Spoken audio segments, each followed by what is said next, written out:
Mais d'abord, cette journée de lutte contre le diabète. Il y a 5 ans, la maladie coûtait déjà près de 10 milliards de francs à la CPS.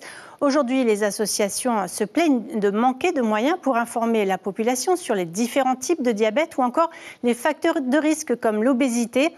En attendant, des dépistages sont proposés à Papeete. Plus de 300 personnes ont fait le déplacement ce matin à la cathédrale.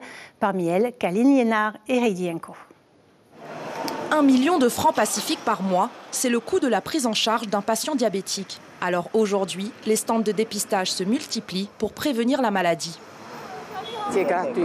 Alors essayez de venir voir, qu'est-ce qu'il y a dans mon sang. Est-ce qu'il y a du sucre, mon tension, voilà, c'est pour ça.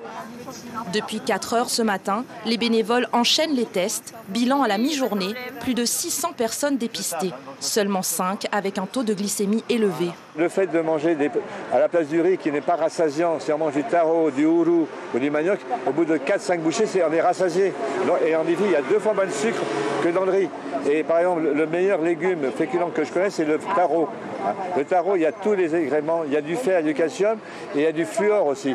Une alimentation plus naturelle pour retrouver l'équilibre, puisqu'une glycémie normale se situe entre 0,8 et 1,26 g de sucre par litre de sang.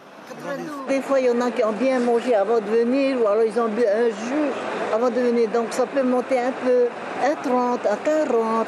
Mais c'est pas un diabète, c'est le jus. C'est 0,96, hein. Ça va? Vous faites attention à ce que vous mangez?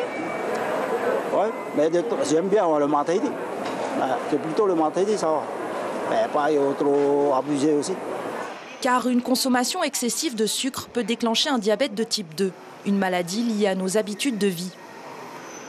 Quand on voit les patients, ce n'est pas que le traitement, mais c'est aussi cette alimentation équilibrée, c'est aussi cette hygiène de vie par rapport à l'activité physique et les traitements qui viennent soutenir en fait l'organe qui est malade dans leur corps, qu'on appelle le pancréas, qui dans le type 1 ne sécrète plus d'insuline et dans le type 2 sécrète de l'insuline mais plus assez pour faire baisser ce taux de sucre dans le sang. Le dépistage du diabète se poursuit demain mardi, toujours à Papeete, et mercredi au collège Pomaré. L'information en continu sur Polynésie la première, Internet et réseaux sociaux.